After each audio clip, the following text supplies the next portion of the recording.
Buenas tardes. Buenas tardes, ingeniero. ¿Qué tal? ¿Todo bien hasta el momento? Sí, ¿verdad? Perfecto. Bueno, vamos a continuar con lo que estábamos viendo, un poco de historia, para ir viendo los avances que se van logrando en características del transporte, principalmente del vehículo, y estos se van a ir ejerciendo en cada uno de ellos, que de ahí nosotros vamos a tomar lo que sería ya algunos puntos para establecer lo que a nosotros nos interesa, que sería las dimensiones correspondientes para poder hacer un diseño geométrico que pues sea bastante seguro y que cumpla con las especificaciones de nuestros propósitos, del objetivo, y obviamente pues lograr una seguridad bastante grande, ¿no? Estamos viendo apenas algunos aspectos básicos. Todavía no podemos decir ya estamos diseñando, no, apenas estamos hablando de las características individuales de nuestro suelo para poder empezar a trabajar todo esto. Ok, entonces hablamos del vehículo y estamos hablando de lo que sería su función, y ahorita, pues para que sepamos de qué estamos hablando, pues estamos con la historia de los vehículos. Nos quedamos con que los vehículos que fueron, vamos a decir, el inicio ya de manera, pues, de su construcción y ya de su operación, pues habíamos hablado de los vehículos eléctricos, que ya hablamos que hasta hubo pues, un récord de velocidad de un vehículo eléctrico, 105 kilómetros por hora. La industria de los vehículos eléctricos, pues sí fue bastante buena en esos tiempos, ya que se construyeron vehículos, pues, como se puede ver, pues bastante completos, y obviamente Thomas Alva Edison, pues empezó a trabajar, y aquí aparece nuestro queridísimo amigo Henry Ford. Henry Ford trabajó para Thomas Alva Edison y trabajó con los vehículos eléctricos, pero pues esa era su chamba nada más. O sea, estuvieron ahí trabajando para, sobre todo invirtiendo dinero para ellos, como Ford era un visionario, pues obviamente dijo, pues le voy a invertir aquí porque son de gran futuro. Se construyeron varios vehículos, y sí se lograron velocidades fuertes, pero normalmente no eran de gran velocidad. Desplazamiento muy fuerte, muy rápido, pero no eran. Ok, entonces sí tenía mucho futuro esta situación. Ojalá y hubieran continuado, pero pues desgraciadamente vino lo que sería el boom del petróleo. Empezaron a descubrir más yacimientos de petróleo, y como era más económico, pues se fueron a fabricar vehículos de combustión interna. El primer automóvil propulsado por un motor de combustión fue construido por Gottlieb Daimler. O sea, pues Benz sí puso sus vehículos, empezó a trabajar, hizo su primera patente, pero ya uno más ya en forma fue construido por Daimler. que vamos a ver qué nos dice la historia.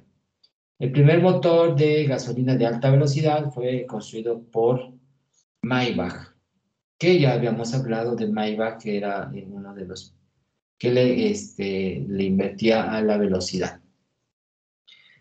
Entonces, podemos decir que se encuentran de iniciadores lo que sería Benz, Daimler y Maybach para vehículos de gran potencia. Bueno, aquí estamos hablando de Benz, construye su motor de gas y aquí están sus primeros diseños. Aparecen las primeras ruedas de caucho con aire.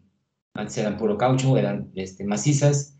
Y Boyd Dunlop es el que inventa el primer neumático con cámara de aire, que hasta la fecha siguen existiendo neumáticos Dunlop. Ok, empiezan nuevas fábricas para construir vehículos. Siguen todavía mediante equipos de vapor y también vehículos de combustión y empieza el Peugeot. ¿Ok? Michelin aparece en 1895 ya con neumáticos desmontables. ¿Ok?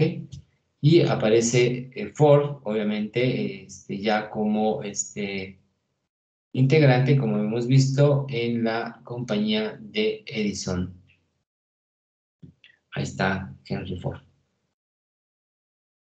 Aparece el inventor del motor a diésel, Rudolf Diesel, es el que inventa este motor de combustión interna, pero no requiere bujías en el sentido de la chispa que ocasiona la explosión de la gasolina. Ok, sí tiene bujías, pero no son las bujías que conocemos normalmente, sino que estas trabajan por medio de temperatura.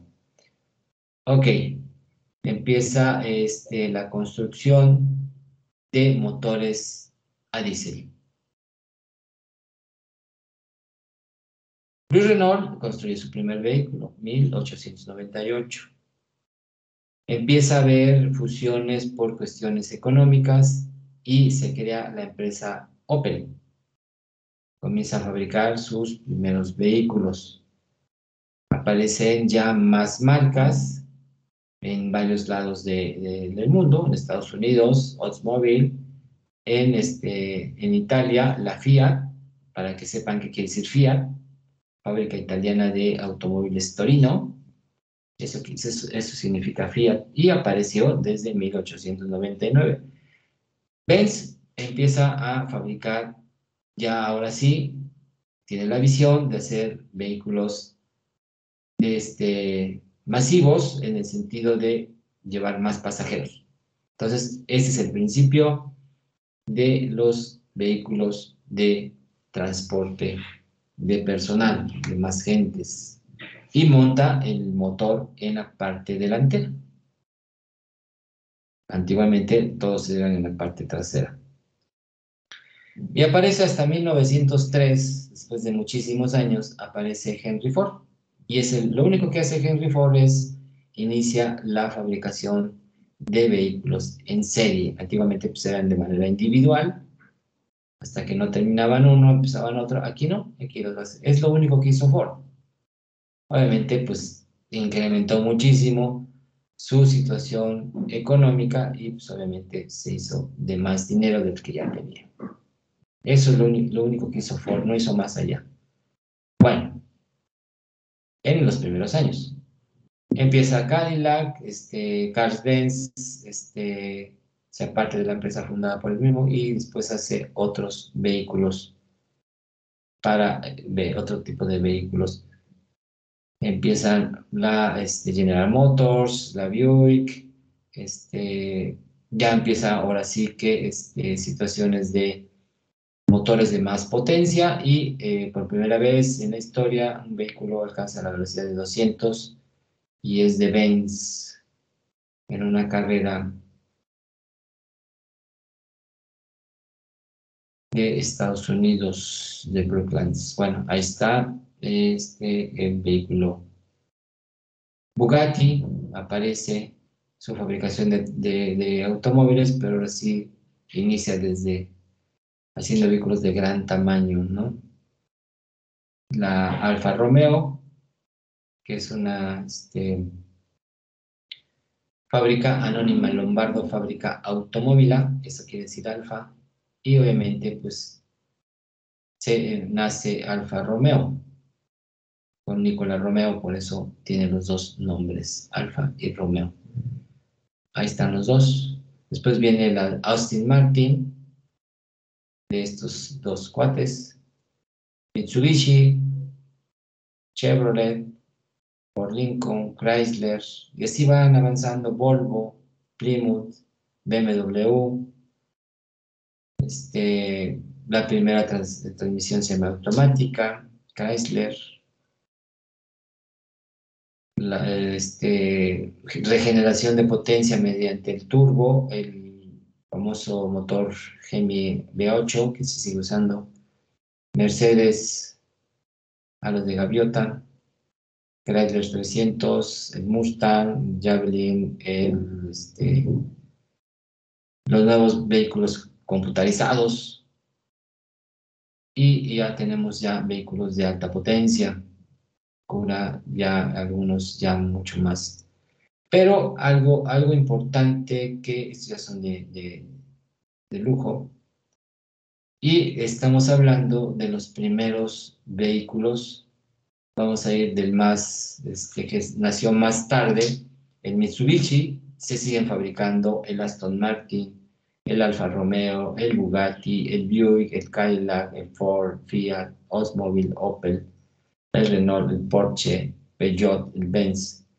Maybach, el famoso inventor de los motores de alta velocidad, también construye vehículos, pero son prototipos, no son de fabricación masiva y son vehículos de alta velocidad, 400 kilómetros por hora. Maybach, desde que inició, hizo vehículos de alta potencia. Y el más, vamos a decir, el más viejo es el Daimler, que hasta la fecha se sigue construyendo en Estados Unidos. Aquí en México tenemos Daimler, pero está asociado con Benz, y está Daimler asociado con Chrysler, que son los fabricantes de los tractocamiones y de los camiones de pasajeros y de carga, autobuses. Daimler Chrysler y Daimler Benz están en el Estado de México, están las fábricas. Bueno, ok. Entonces de aquí salen muchas cosas para nuevos vehículos. Tecnología avanzó tremendamente, computadoras, instrumentos de seguridad, bolsas de aire, todos los aditamentos que debe de tener un vehículo han sido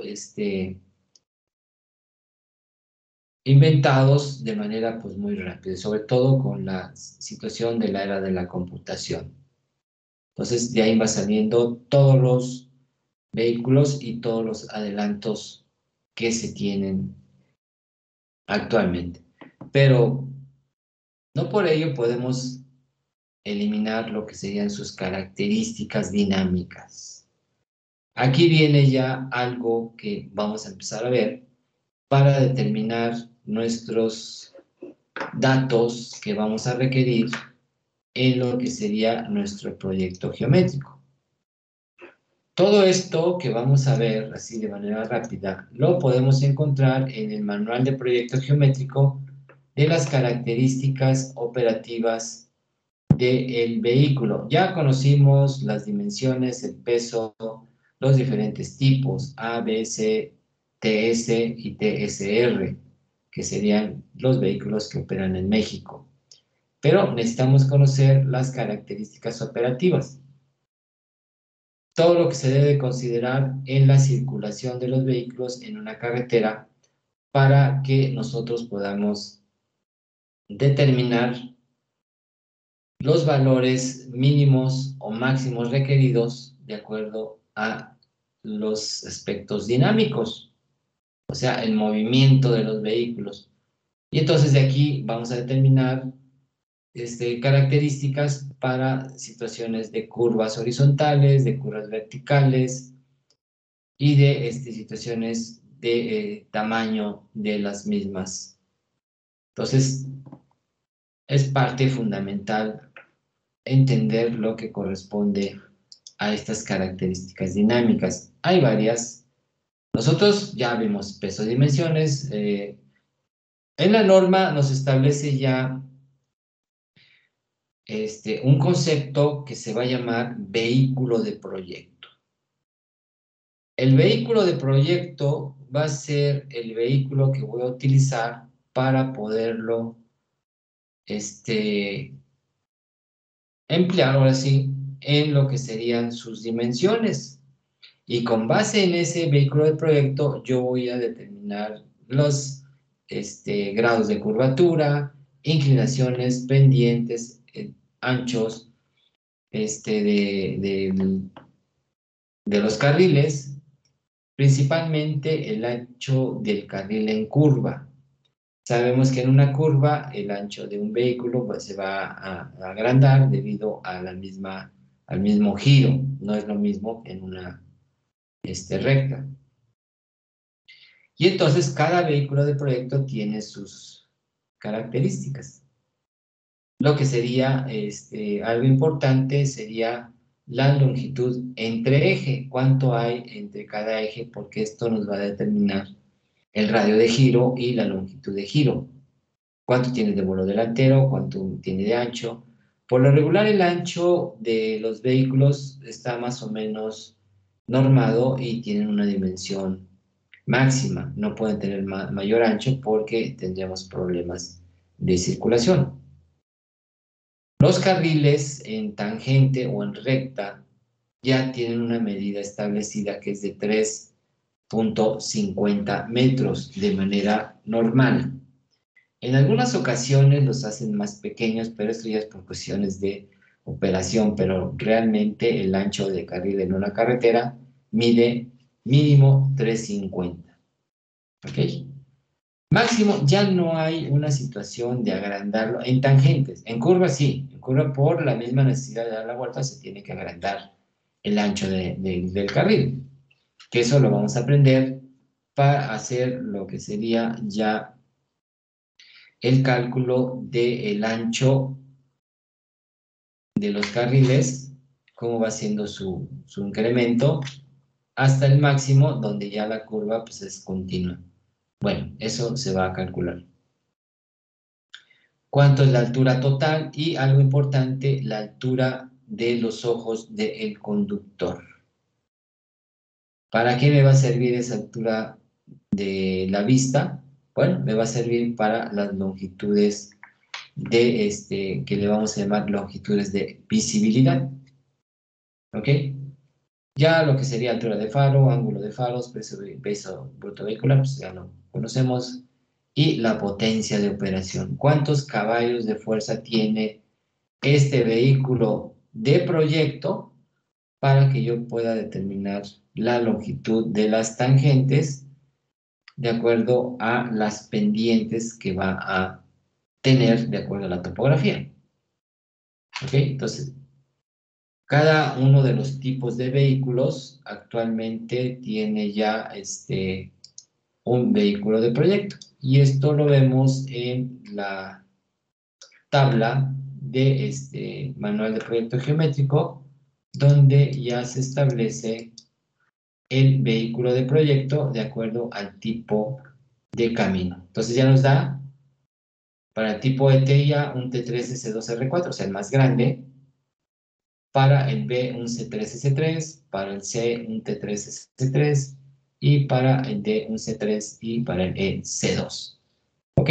Entonces ya tenemos nosotros las características del tipo de vehículo de proyecto recomendado para el análisis de nuestros diferentes elementos de nuestro camino.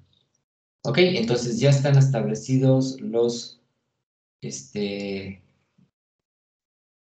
datos del vehículo de proyecto que nosotros vamos a utilizar para nuestro estudio de, de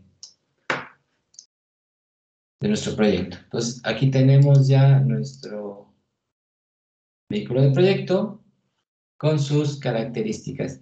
Algunos vienen más amplio en datos del Instituto Mexicano de Transporte, donde ellos hacen ya estudios más puntuales y ya nos están dando algunas características, ¿no?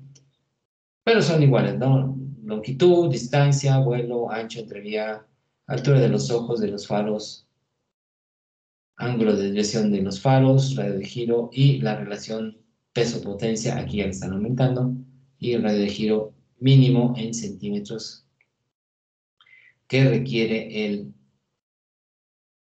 camino. Todos los vehículos se van a identificar, independientemente si son A, B, C, etcétera, etcétera, se determinan mediante la distancia entre eje. ¿Ok?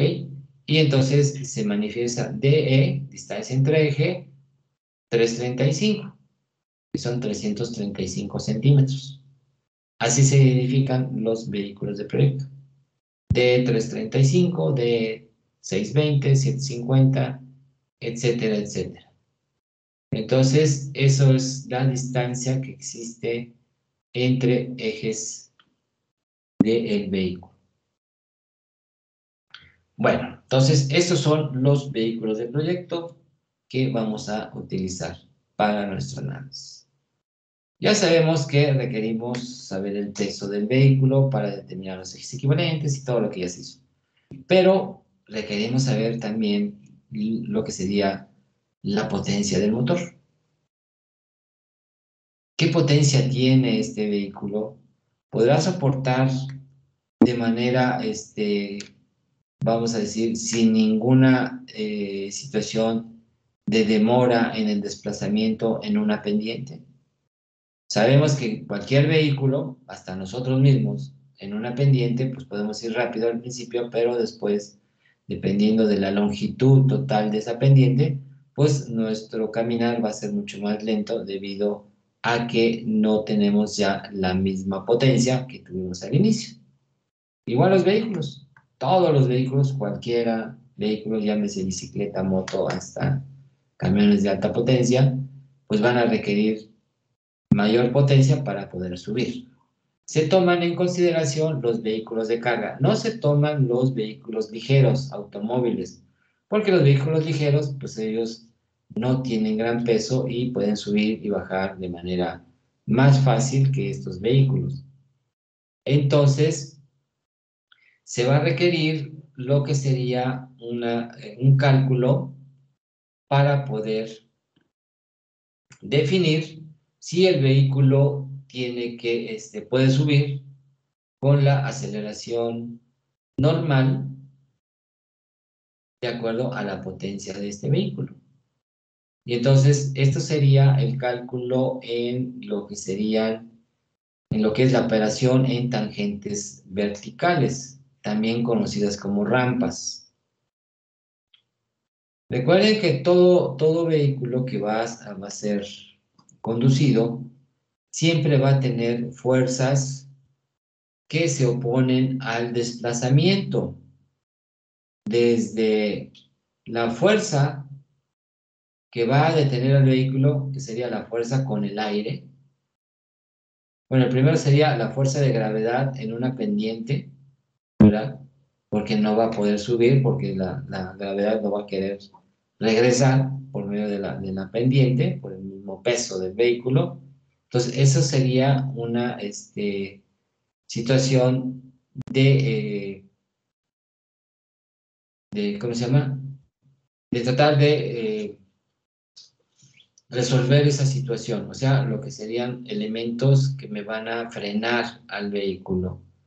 O sea, yo necesito saber qué elementos me causan este frenaje o esta resistencia a poder subir o a poder caminar, ¿no? Entonces, hay que calcular todo eso. Entonces, hay muchos factores, bueno, esto serían los vehículos de proyecto que habíamos mencionado. Y aquí viene lo que viene en el manual de proyecto geométrico 2018. Tenemos ya más generalizados los vehículos de proyecto, TSR, CR, TS y C, donde tenemos ya ETIA, B, C y D, donde no tenemos distancia entre ejes, ancho total, entrevía y la relación peso-potencia, ya sea en kilogramos y en HP. Bueno, ok, ahí viene ya todo esto. Donde ya habíamos hablado, todo esto viene en las características del manual, perdón, de la norma 012, donde ya tenemos todos estos pesos. Y aquí viene siendo ya los primeros elementos que necesitamos nosotros conocer para poder establecer nuestro diseño geométrico. ¿Cuál es el radio de giro que tiene un vehículo y cuántos serían los valores mínimos requeridos o los valores que tiene el vehículo al dar la vuelta? ¿Cómo sería su incremento de distancias debido, obviamente, a la función de dar una vuelta? Y entonces estamos viendo que si doy una vuelta a 180 grados, pues voy a tener una distancia mucho más grande para poder entrar y para poder salir de esa curva. Entonces, aquí tenemos, fíjense, es un vehículo C3R4, donde tenemos grandes radios de giro. En el otro tenemos un C3 nada más. Entonces, ¿cómo es esta situación para que determinemos cuánto va a ser el ancho de mi curva? Claro, en una carretera no tenemos curvas de este tipo, ¿verdad? Para situaciones de seguridad, pero sí tenemos a diferentes grados cómo va siendo estas diferentes dimensiones del ancho de la curva. ¿Ok? Entonces, nosotros queremos saber el tipo, las dimensiones, el peso y las características. Aquí tenemos algunos estudios que se han hecho en curvas de acuerdo a la velocidad que se está proponiendo como velocidad de proyecto, y esto se hace en estudios más especializados para determinar si las curvas son estables o no son estables. También se hacen análisis de cómo sería este procedimiento. Entonces, hay muchos elementos. Otro, obviamente, también sería la estabilidad en la misma curva por situaciones del peso del vehículo, el centro de gravedad del vehículo y la inclinación que tiene, o se dice ya en camino la sobrelevación. Comúnmente le dicen peralte, pero su nombre correcto es sobrelevación. ¿Cuál va a ser esta sobrelevación? Primero, para evitar salidas del vehículo por situaciones de velocidad, y también para determinar la inclinación máxima que puede tener esta sobrelevación. Todo esto se calcula de manera matemática de acuerdo a las velocidades. Intervienen factores el coeficiente de fricción, en suelo húmedo, en suelo seco, y se va determinando los radios de curvatura para evitar lo que sería volcamiento o deslizamiento. Ahí vienen las fórmulas para determinar esta situación. ¿Ok? Algunos coeficientes de fricción, de acuerdo a considerando pavimentos mojados. Entonces, todo esto se va a calcular, las dimensiones, operación. Más o menos el ancho viene siendo ya casi estándar, ¿no? No hay una situación que nos refleje mucha diferencia. Bueno, entonces, ¿cuánto va a crecer la curva en el sentido del tipo de vehículo? Y determinar esto de manera que no tengamos alguna situación de invadir un carril debido al tipo de vehículo que se está utilizando. la entrevista, ya lo habíamos visto. Aquí está cómo se calcula el ancho de un vehículo en curva, de acuerdo a su radio de giro del vehículo. Y bueno, este será un problema. Ok, bueno.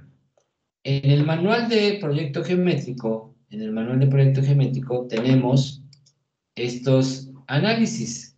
Entonces, ustedes lo pueden ver de manera, ahora sí, puntual, lo que sería estos datos, ¿no?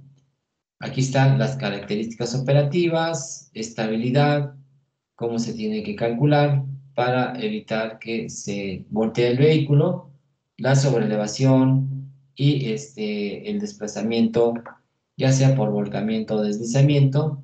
En todo esto, ahí vienen las fórmulas. El ancho también viene aquí. Los diferentes elementos restrictivos para lo que sería el camino o el andar o la operación del vehículo. Entonces, ¿qué fuerza disponible requiero? Bueno, esta va a ser de acuerdo a lo que sería su potencia y a los diferentes elementos de resistencia, que sería resistencia al rodamiento, resistencia a la pendiente, resistencia al aire, y de esta manera nosotros encontramos la fuerza requerida. Si la potencia del vehículo es mayor a la que se requiere, pues estamos de acuerdo. Entonces, aquí viene todo esto para calcular lo que serían nuestros datos. Ok, también en algunos casos, sobre todo eso sería en pendientes ascendentes, pero en pendientes descendentes tenemos que determinar la temperatura de lo que serían los frenos de mi vehículo. ¿Ok? Entonces, el uso continuo de los frenos hace que se calienten y cuando se calientan los frenos ya no tienen la función de frenar al vehículo. Aquí nos dice que la temperatura crítica que se considera es de 500 grados Fahrenheit, 260 grados centígrados. Entonces hay que determinar cuál sería la temperatura que pueda tener el freno en una pendiente descendente. Hay carreteras bastante antiguas que tienen pendientes muy fuertes. Y obviamente en este caso se recomienda que se frene con motor. Entonces, un conductor pues ya debe tener todos los conocimientos para poder frenar con el motor y evitar que los frenos se calienten, porque una vez calientes los frenos no lo detiene nadie. Entonces, esto es lo importante. Ya después vienen vehículos de proyecto y algunas consideraciones que se manejan de manera general. ¿Ok? Entonces, tendríamos que estudiar los vehículos para ver si se puede decidir si ese vehículo sirve para el tipo de camino. Entonces, sí requerimos conocer lo que serían los datos que me dice el manual de proyecto geométrico. Y me dice, en esta parte, me dice algunas características ya de datos recomendados para, en el caso de las curvas, grado máximo de curvatura, aquí me lo da, y me dice las pendientes máximas de cada uno de los caminos que yo estoy manejando. Asimismo, nos manejan ya los anchos de corona, anchos de calzada y todo lo demás. Ok. Entonces, dependiendo de nuestro camino, que ya sabemos cuál es, necesitamos ver las características topográficas, si es montañoso, si es lomerío o si es plano, y determinamos, ya conocemos el tipo de vehículo, y lo vamos a analizar para decidir cuál sería la mejor grado máximo de curvatura o qué grado de curvatura voy a hacer. Estos son los máximos, ¿ok? Entre más grande sea el grado, más cerrada sería la curva, ¿verdad? Son terrenos montañosos, y si es más amplio, pues tenemos que ver todo esto. Este es el grado de curvatura, no es el radio es otra cosa, ¿ok? La pendiente máxima, después vamos a hablar que es la pendiente gobernadora, y otro dato que requerimos saber sería la sobrelevación máxima. Ya en todos los caminos se está estableciendo que la sobrelevación máxima sea del 10%. El 10% es la sobrelevación máxima que puede tener una curva. Entonces, con el tipo de vehículo, con el tipo de características de peso, de potencia de ese vehículo, pues podemos analizar si la curva que estamos proponiendo es adecuada, independientemente de lo que nos dice aquí. Pero hay zonas donde sí podemos tener un poquito mayor el valor debido a condiciones topográficas y ver si el vehículo pues, no sufre alguna modificación, nuestro diseño geométrico, por el mismo tipo de vehículo. Ok, entonces esto lo vemos nosotros en el manual y también, como les mencionaba, pues lo vemos ya en lo que sería nuestra tabla de datos recomendados de acuerdo a el tipo de camino. Ok, entonces es importante esta tabla, por eso hay que imprimirla, tenerla a la mano porque nos va a dar recomendaciones de cuál voy a utilizar. Pero repito, en casos especiales, sí se requiere hacer el análisis correspondiente a todo lo que corresponda al tipo de vehículo que vamos a utilizar. Recuerden que esto nos están recomendando que utilicemos el T3, S2, R4 para este tipo de caminos, pero si no tenemos ese, o tenemos, por decirlo, uno mayor, pues si existiera, esto va a depender ya del estudio que se haga de la zona y el tipo de vehículos, pues se podrá determinar por medio de otro vehículo de proyecto que nosotros queramos analizar. ¿Ok? Entonces, esto es parte del análisis de operación de nuestros vehículos. ¿Ok? Entonces, ahí tenemos los diferentes datos, hay que tener todos los documentos y sobre todo lo que nos marca la Secretaría en el aspecto del manual de proyecto geométrico. Ahora, si queremos hacer un estudio, pues vamos a decir, más fuerte y en condiciones pues más específicas, podemos recurrir a lo que sería el libro de Traffic. En el libro de Traffic también viene este análisis donde estamos viendo también los mismos dibujos, vamos a decir, tienen otro tipo de vehículo, aquí tienen un T3S2 con estas dimensiones y estamos viendo cómo sería el comportamiento del vehículo al girar de esta manera. Y aquí tenemos todas las situaciones del vehículo, ¿no? De peso, de inclinación,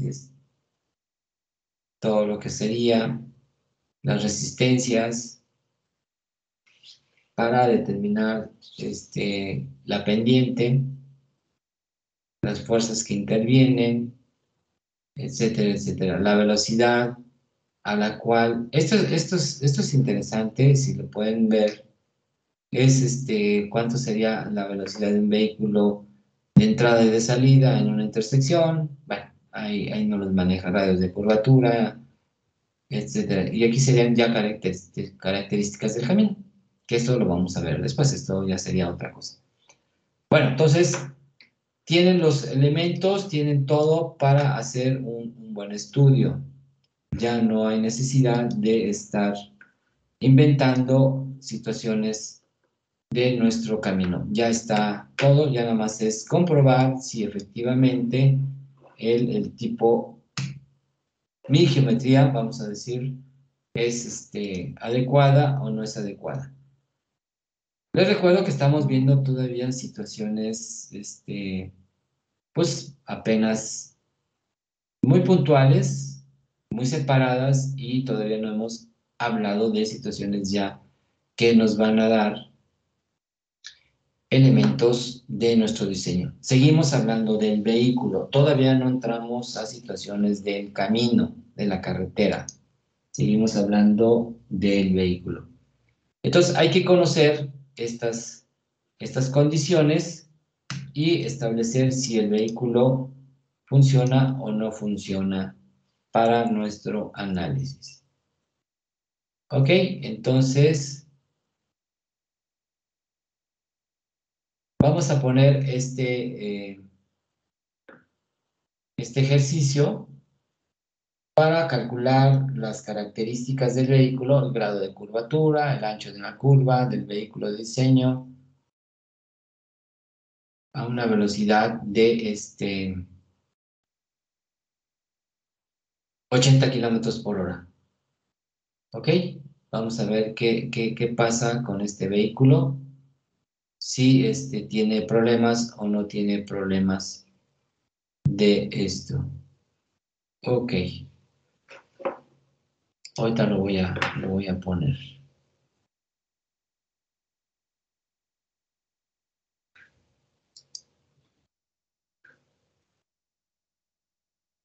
Bueno,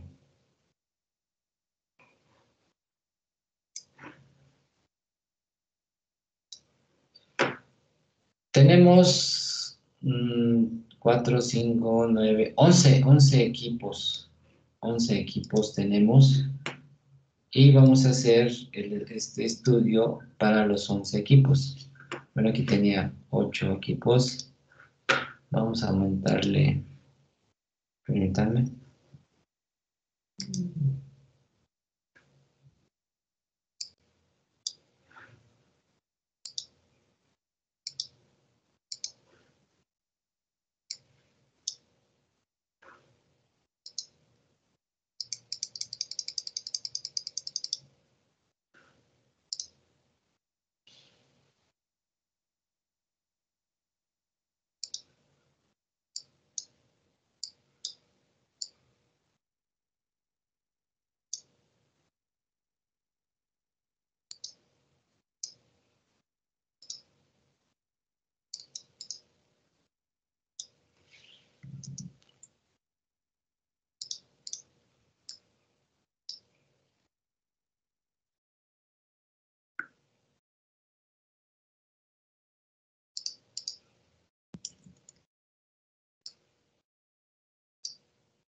Ok, estos se los voy a mandar, pero para que vayan viendo de qué se trata.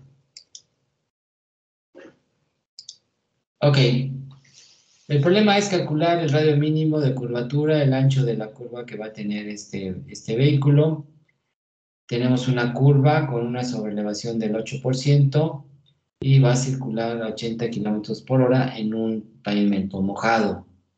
Vamos a ver si podemos tenerlo. Y tenemos que el equipo 1, 4, 7 y 10 van a utilizar un vehículo con una distancia entre ejes de 620. El 2, 5, 8 y 12 va a ser 760 y el equipo 3, 6, 9 y 11 va a ser un tractocamión con semirremolque. ¿Ok? Entonces tienen que buscar el tipo de vehículo, cuánto pesa, todas sus características de este vehículo para poder determinar esos valores y decir cuánto es el radio, si va a poder circular y si puede estar con esa velocidad de 80 kilómetros por hora en una sobreelevación de 8%. Tienen que calcular todos los datos de operación que hemos analizado y todo esto viene en el manual de proyecto geométrico. ¿Ok? Aquí todavía no estamos diciendo el cálculo de si puede subir la pendiente. Esto no está aquí, nada más dice cálculo del radio mínimo, ancho de la curvatura y si tenemos una sobreelevación y si puede circular ese vehículo de manera segura, no se voltea, no se desplaza, etcétera, etcétera. ¿Alguna pregunta acerca de esto? Es por equipo, solamente va a enviar el representante del equipo los resultados, bueno, el análisis de todo esto. ¿Vale? Entonces tienen chamba para el día de hoy. ¿Alguna duda?